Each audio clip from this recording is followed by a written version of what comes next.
This has been a moment of epic level refreshment brought to you by Critical Hit Soda, sponsors of today's episode. Go to criticalhitsoda.com or any of the links in the description to find out more and support their upcoming Kickstarter. This is Daniel. And this is Krebs. This is Alton. And I am Matai. And you're listening to Dungeon Crawlers Radio, the greatest geek podcast out there.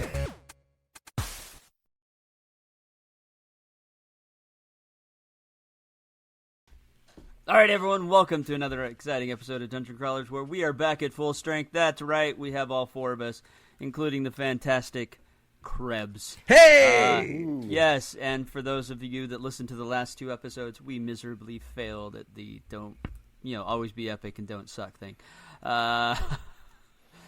There's just no one that can do it like you. Alton almost made it. We aren't the original. I mean, we can't judge ourselves. We're doing the Krebs at home, and it's just not the same. It's like back in the 80s when you desperately wanted a Transformer for Christmas but got a GoBot. Anyways, it was a super GoBot. I heard some pain in that, but we'll move past it. That sounds like a whole episode. That is an episode. But anyways, yes, we're here. We're going to do a GenCon review, a debriefing, because Alton was there. We talked about it a couple weeks ago, how exciting it is. I saw a lot of great people and friends that had gone out. Even though Alton didn't get to spend a lot of time on the floor, there was quite an adventure at the Critical Hit Soda truck. So let's turn it over to Alton. We'll just kind of throw some questions out to him as he's going through that, but we're going to pretty much let him take control of the show at the moment. Awesome. Thank you, Daniel. And to address the controversy, yes, I did bring something back with me. You can probably hear it in my voice right now. So if I'm not coming through absolutely crystal clear, you'll have to forgive me. And I'm just going to do my best not to blow your ears out. So, for those of you who were not... If you didn't bring back Concred, did you even really go? Here's the thing. I got so close. I actually know the exact moment that I did it to myself. But we're jumping ahead. We're jumping ahead. So, for those of you who were not able to attend the largest tabletop gaming convention in the world, man, was it fantastic to be out there. For those of you who did attend, thank you. It was wonderful to see so many of you. I got to meet a lot of people for the first time, got to interact with a few of you, which was really, really cool, and we got to experience some really, really neat stuff. Now, obviously, I was out there representing Critical Hit Soda rather than Dungeon Crawlers Radio, which, as it turns out, I'm glad that I didn't try to do both because I ended up having 5 16-hour days in a row. But it was for good reasons and for good things. So, first and foremost, if you go out to GenCon next year, or if you come join us at GenCon next year, Wednesday, the day before, they do have a big block party. This is one of those things that was set up early on because they wanted to make sure that people who were there early, especially vendors and things like that who were setting up the day before, had some way to celebrate. And man, that first night was really, really cool to spend time with all of you. There's a really cool thing. GenCon is one of the largest conventions in the world. It's also one of the best organized conventions in the world. And that doesn't mean that everything is perfect. But the South Street right next to Lucas Oil Stadium, they have a whole bunch of food vendors set up, and then they bring in a whole bunch of food trucks on top of it. And it's really neat. At the exact same time every day, the police open up one of the parking lots on the south side of Lucas Oil Stadium, and all of the food trucks come out in a gigantic line, one at a time, and all file into their little positions. And from that point, you know that the con is on. People start to fill the streets. Everybody starts getting excited. People are coming in for their morning coffee, for their bagel. They're grabbing a bite to eat on their way into the convention hall, getting their early morning gaming. And that south end where we were at is actually right next to the underground bridge between the convention center and Lucas Oil Stadium. Why would that be relevant? Foreshadowing. Anyway. So just north, just inside the convention hall from where we were at, is the big exhibitors hall. Now, this place is huge. It is, Yes, it is. huge. And you have vendors and artists and authors as far as you can see. And then after you travel as far as you can see, you realize that the hall doglegs and opens up into another hall, which is just where all of the gaming tournaments are being, well, not all, where a portion of the gaming tournaments are being held. Again, see foreshadowing from earlier. But phenomenal to be able to see people filing in. And there were a lot of really cool things that were being announced, things that I didn't even know were coming up going in. But most importantly of all, for those of you who have taken the pilgrimage with me, I have wonderful news. There is a new Twilight Imperium expansion coming this October. I'm so I saw excited. that announcement. Oh yeah. So what did you see about it so far, Matt? There was a lot of acclaim around it. A lot of people are excited, just like you, about there's like is it a new faction or an expansion to existing factions? Yeah, there's a few different really neat things that are in there, and I'm not going to go deep into it because this isn't the Twilight Imperium Power Hour, though we will do one at some point, I'm sure of it. I was going to say it's not yet. Yeah, not yet. We've got to trap Matt at a table first, make him experience the game.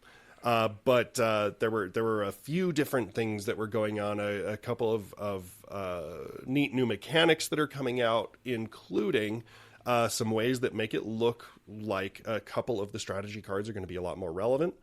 And every faction now has the ability to gain the option of treating two technologies as though they were interchangeable. So if I need a red technology or a green technology and I have either, I can use it to cover both, which is neat. I think that it is going to speed up games for people. And there's some additional exploration that's really cool. A brand new planet that can only be unlocked by taking multiple shots to help explore the outside of the planet. So a couple of new pieces, a couple of new resources. It's going to be really neat. Again, not going to go super deep into all the hubbub there. New Lorcana stuff dropped, which got people super excited while I was there. And then a number of existing publishers who are either retooling or +1ing existing games. Clank, for those of you who are fans of Clank, I saw a brand new edition of the game there that looks really, really good. Acquisitions Incorporated 2. So should be really cool there. Trying to think through what else there was. I saw a digital version of Dune Imperium, which I was really excited about, and it actually looked like the interface was really sleek and super smooth. So is this, when you say the digital version of Dune Imperium, what platform was it targeting? So the demos that were up, people were playing on PC, which I'm going to assume is the primary target. Depending on what animations they want to put in and effects, it could be easier or harder to port to different platforms. I'll be honest, my biggest hope is that there is a Switch release, because, man, I would lose so many hours. So there is currently right now a Dune Imperium digital game that I play on Android, and I know that I believe that Steam also has it. So is this done by someone other than Direwolf Digital, or is this being done by a third party? No, I'm pretty sure this is through Direwolf Digital, but what they may have been announcing is some new content and things that are going live with it. I'm interested to see everything that's in there, because I believe, oh man, gotta bring it up, because I believe that right now the digital version only has Imperium and Rise of Ix. Is that correct? I think it also has Immortality now. Okay, Immortality. Yeah. They did announce Bloodlines, and then they had a huge honkin' display of Uprising next to it, which leads me to believe that is probably what they were teasing there. I think that's probably what they're Unfortunately, doing. I didn't get the chance to stop and actually play, but It was exciting to see it featured so heavily and to see that fandom growing because, man, if you have not played that game, it is phenomenal. It is absolutely in my top 3, and depending on the day, can even fight for Twilight for first place. So. And for those dungeon crawlers out there who are not certain what we're talking about, Dune Imperium is a tabletop game made by Dire Wolf. It is absolutely phenomenal. It's a little bit of deck building with worker placement, with tons of strategy and intrigue. And definitely pay attention to the inevitable future episode that we will have about this game, because Alton and I are huge fans, and the other two are coming along whether they like it or not. Yeah. And also, just to make sure that everybody knows, Dune Imperium and Twilight Imperium are not related except by the word Imperium in the name. So don't worry, you're not sitting down for an 8-hour slog. This is a very predictable 2 to 3 hour game if you've got a whole bunch of people who are being strategic and really digging in. So for most players, I see, hour to an hour and a half gameplay time. This episode not endorsed by any Imperium. But so that was really neat. And then obviously being able to go out and interact with a whole bunch of really neat people. I got to spend a few hours with Steve Argyle and Kat. They are absolutely delightful. Spent some time with Mark Poole, one of the classic MTG artists, who's also part of the Critical Hit Soda Kickstarter right now, which, by the way, if you haven't checked it out, now's the time. And DCR has a link specifically that we get credit if you go check it out. So definitely go take a look. But being able to speak with those artists at great length about what inspired them and brought them to where they are now was hugely inspiring. Caitlin Zapanik as well, who's a friend of the show out of Provo. It was really neat to be able to sit down with them and to be able to show them the 3D art pins of their work for the first time. While they were in front of fans, no less. And so to get their actual reactions was phenomenal. Beyond that, spent a little bit of time in various parts of the con. I did bring out 10 bins of games from Tracy Hickman's basement that we brought to auction. And the good news is I did not return with 10 bins of games. So that was great. But while we were out there, as I was coming to pick everything up, I'm sitting there, and this guy comes wandering over. And I go, I recognize this guy. And then he walks straight up to me, and he starts talking to me, like, man, aren't you glad what we did for all of Tracy's stuff? And I'm like, okay. And he says, I'm the guy who got Tracy his job at TSR. And I go, oh, okay. So now I've narrowed it down to 2 people. And it turns out, yes, it was Harold Johnson. One of the OGs from TSR. Nice. And I got to learn a little bit more about what was going on behind the scenes during that whole process of bringing Tracy and Laura on board to TSR for the first time. So here's a question for y'all. Do you want the inside scoop? Do you want to be the first people to have heard this story outside of the people who were right there? Give us every scoop. That's what we're here for. So, really, really fun conversation. Now, Tracy and Laura at the time, and they've been very public about this. We've got it in a interview that we did for Critical Hit Soda as well. They were going through some hard times, trying to figure out, how to make ends meet, and heard that TSR might be purchasing some modules, and so Tracy had sent out some samples of Vampire and Rahasia.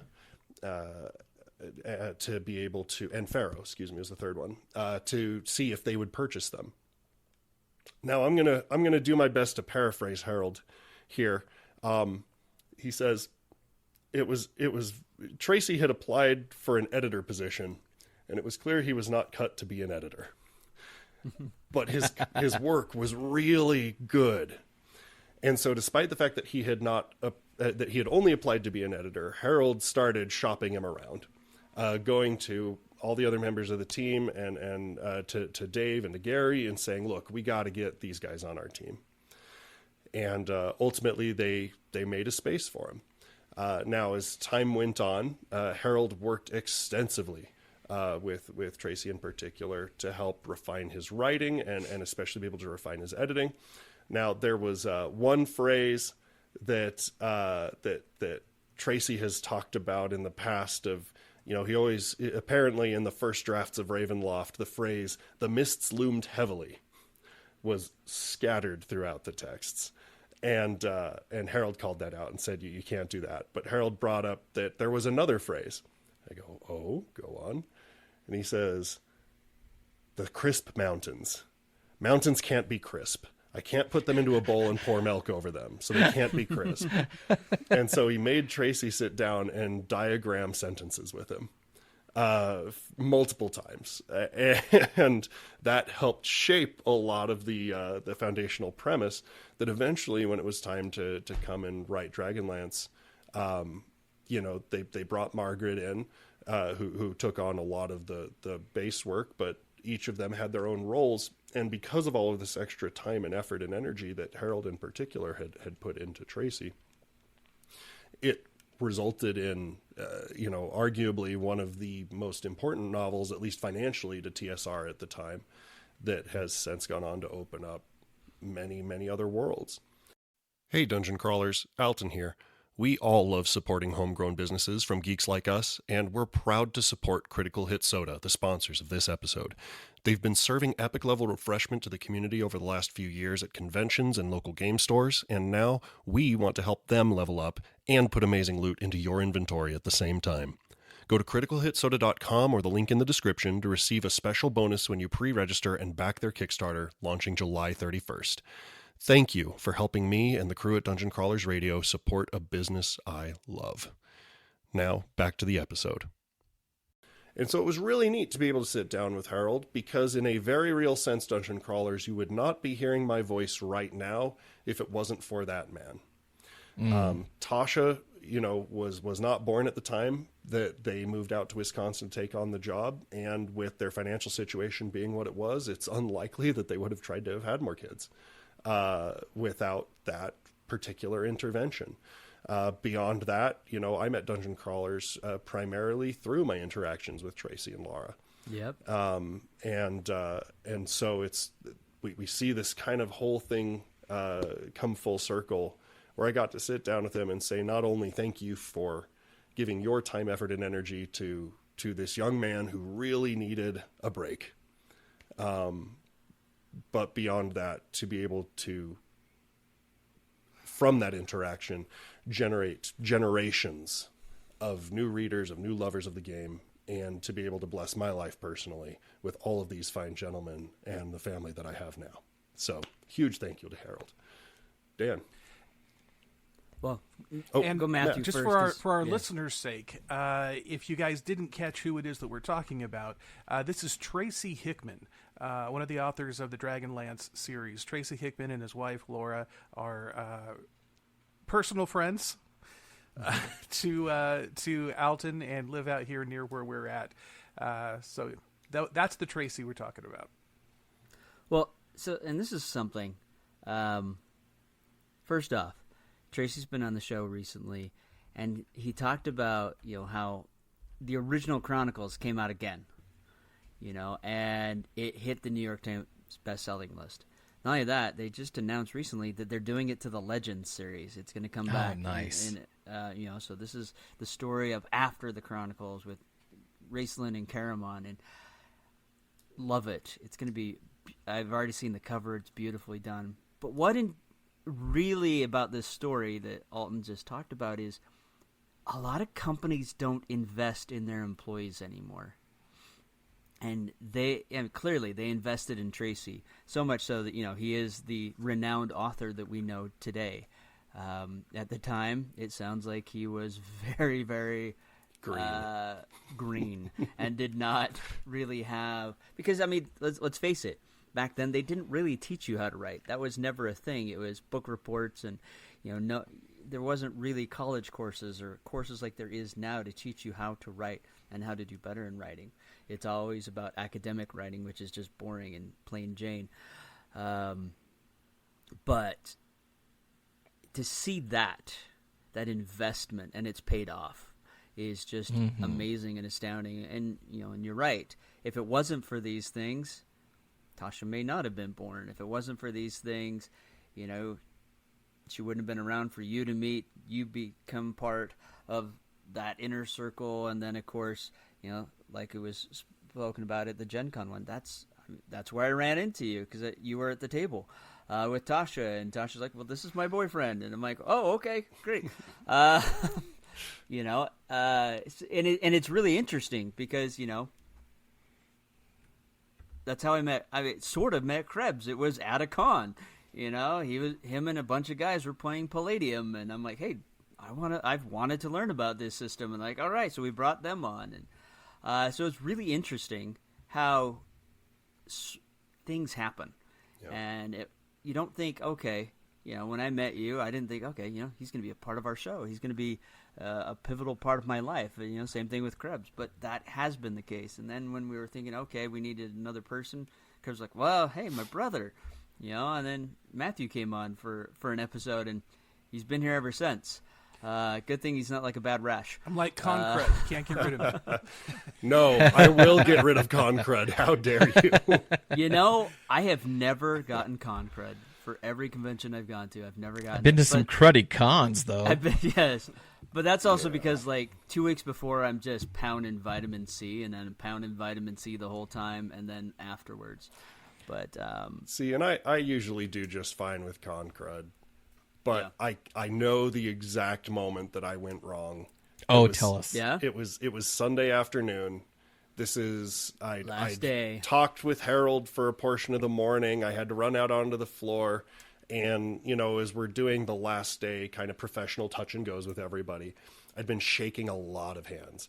Now, I am fastidious about hand washing, and I make sure that I have hand sanitizer when I go to conventions, just because I know that that's something that happens. But we had been running at that point. We're in the second half of my fifth 16-hour day, and I am just fried.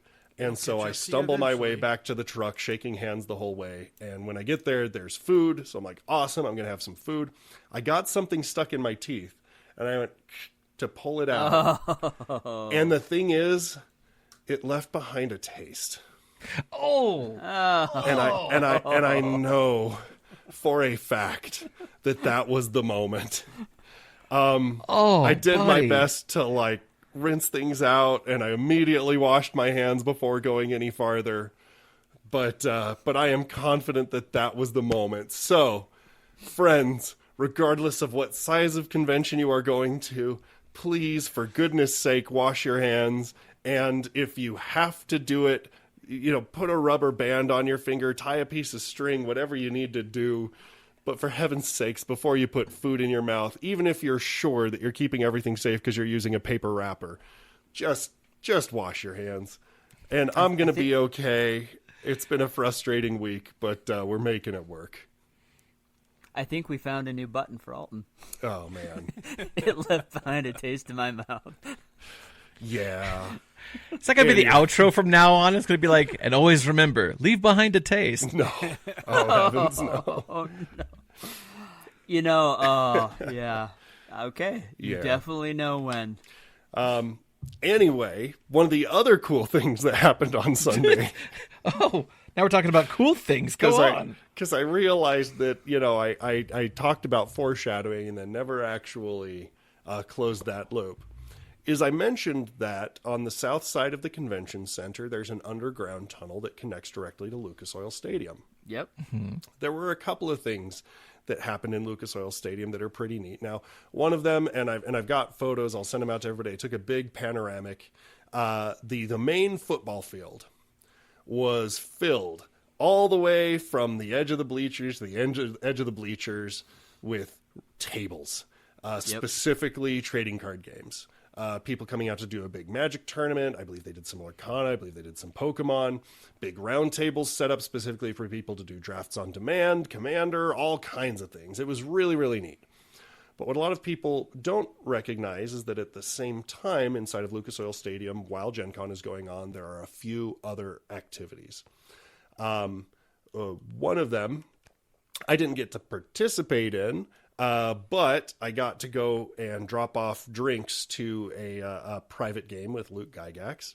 which was really neat. Be able to step in. They're up in one of the boxes overlooking the entire stadium. You know, you have to get past like 4 layers of security, people checking badges and making sure you know where you're going. And if you hesitate at all, then they kick you to the curb. But got to go up and see that. And then what a lot of people also don't recognize is that underneath the football field are actually more convention halls. And here at GenCon, the main convention hall underneath the stadium gets taken up by True Dungeon. Now, have you guys heard of this before?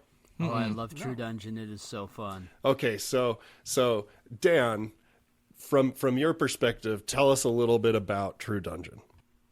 Okay, so you've kind of any of you experienced like an escape room? Oh yeah.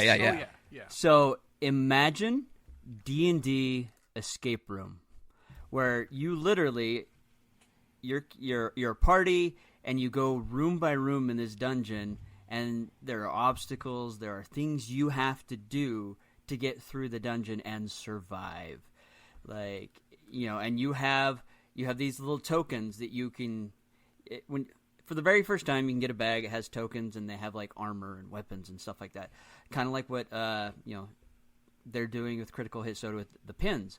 But these are your armor and weapons. Now the thing is, you can use these year after year after year, and so there are some things, you know, and you use these as you're going through the dungeon. I have yet to survive a dungeon because, yeah, but it is amazing. Yes, it does cost money to do, but it is a Gen Con experience you must do.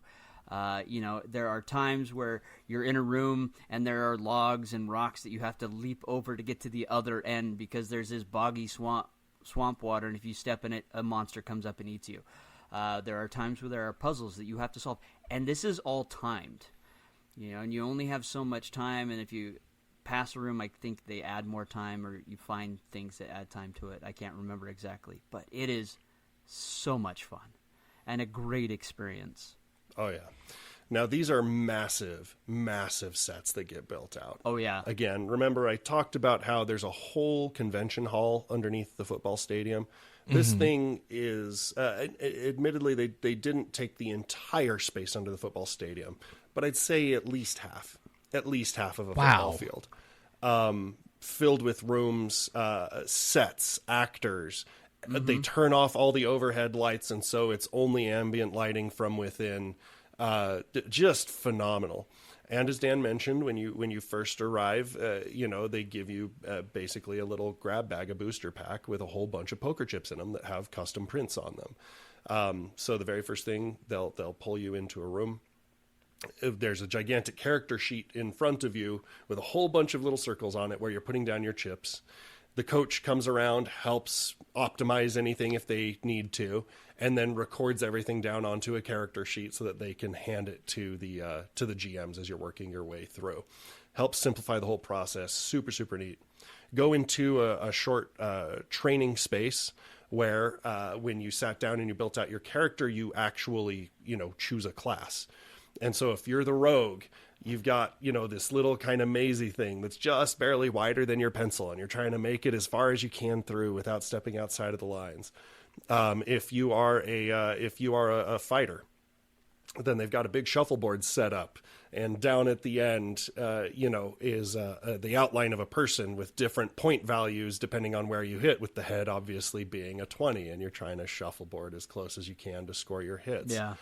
For mages, there's a big diagram up on the wall, and in the training room it's labeled, but they tell you this is a test of intelligence, so you need to memorize all of those symbols, because you're going to get in there and they're going to quiz you, and how much damage you do and whether your spell is effective or not is based upon whether or not you can remember all of those symbols and where they are on the board. All kinds of crazy stuff. And if you can make it all the way to the end of the dungeon, there is always a gigantic monster of some kind that they have built out practically. Wow. So I'm not going to spoil any of those details for people because I want you to be able to go and experience it. But the True Dungeon crew was exceptionally kind to me and mine while we were there. they've been fans of Critical Hit Soda for years, and so they did give us a couple of interviews. But beyond that, I came back just in a little bit of downtime with Kristen, who's one of the members of my team who came out, and they walked her through, and she got to go and see a huge portion of it. And you got to understand, this is a place that gets kept locked down. So be able to go behind the scenes was awesome to be able to see. Yeah. Anyway, a beautiful capstone to a beautiful event. There was a lot going on out there. If you haven't been to GenCon before, definitely put it onto the list of things to do once in your life as a gamer. And if you haven't already heard in the last few episodes, we are announcing our quest for GenCon 2026. So if you'd like to join us at GenCon next year, best thing that you can do is keep listening to these episodes, share them with your friends, and then shoot us a comment, whether that's through email, one of our social media pages, or as a response to this cast here. And don't forget to rate this show or the episodes, because that helps get our visibility up. So please rate the show. And it's also really important to remember and pay tribute to a lot of the people who contributed to geek culture, people that have influenced us in the way that we are. You guys may have heard that Hulk Hogan passed away recently. And a lot of people don't realize that in order to get where he ended up, he had to deal with some mental health issues. Apparently, he's most famous because he WrestleMania. Oh my God. I thought you were going somewhere with this. Yeah, straight to the hot place, Dan. Wow. I'm going to the dad jokes. I always go to the dad jokes. To the dad jokes. Too soon, brother. But you were building it up. I'm like, oh, wow, we're going to get like a really good mental health PSA. And then, no, you curveballed us. I mean, maybe unintentionally this was a good PSA for mental health, but You're only saying that because I drive you guys crazy. Oh, well done. R. Well, friends, at any rate, my voice is starting to crap out, and man, Matt, you have inflicted additional psychic damage. We're going to see how much longer my recovery takes. He memorized every chart. But there is the broad overview of my Gen Con experience. Obviously, I didn't get into everything. And if I remember more stuff later, we'll share those stories as they come. But for those of you who did get to meet me and say hello, thank you so much. It was such a pleasure to see you. And we're looking forward to seeing you next year. Dan? Yep. All right. Well, thanks for that. That was really awesome. And, man, I do miss Gen Con. It is a fantastic event. Honestly, if you've been to another convention, you've seen how there's been some gaming scattered here and there. Imagine an entire floor of that. But not only that, this convention floor is massive. Probably 2 or 3 times, if not 4 times, what you're used to seeing. Mm-hmm. And this is the one thing that I love about Gen Con is they've gotten so big that, like Alton said, they're now using the football stadium. They're also using all the surrounding hotels that are connected via Skywalk. That you are going to see panels, to see gaming stuff. Like, it is massive, and it is amazing. There are, if you just want to go and game for days, you can. There is always games running. I've even seen where there's stuff out in the hallways. Like, one year they had this massive Star Trek, I can't remember what it was, but it was like the Dragon Wing that D&D had, but it was Star Trek, and they had the large ships and everything, and people were out there playing that, and like the ships were so big they had to pick them up with both hands and carry them over to the next spot instead of just using 2 fingers. But they do stuff like that. They also had a massive Catan board with pieces that people were playing as well. So they always kind of go over the top for this event, and if there are games you want, generally you can get them before they release to the public, which is amazing as well. It's just quite the adventure and quite the experience. So I would definitely suggest doing that. So yes, we're shooting for next year. It'll be fun and exciting. Help us make it there. We'll provide more details with that. But with that said, we're going to wrap this up before Alton decides to expire, and we'll catch you next time. And remember, Dungeon Crawler, tell your story, whatever may come. And remember to let your geek flag fly. So say we all. And whether you are a fastidious hand washer or you leave behind a taste, always remember to be epic and don't suck. TM. Yes. Because you don't want to suck the finger. Because No. Be epic, don't suck is a trademark of DCR. Remember, the Force will be with you, always.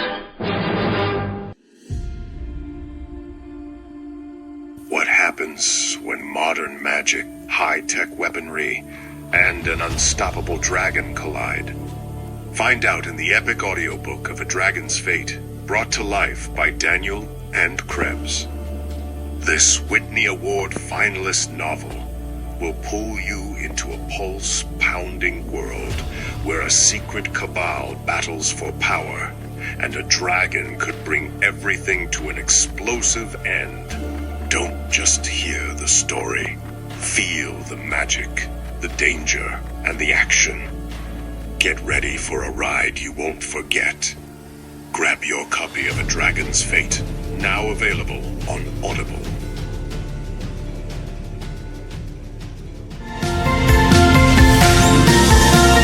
Thank you for listening to the podcast. If you like this episode, please give us a 5-star rating on iTunes, Spotify, or wherever you find us.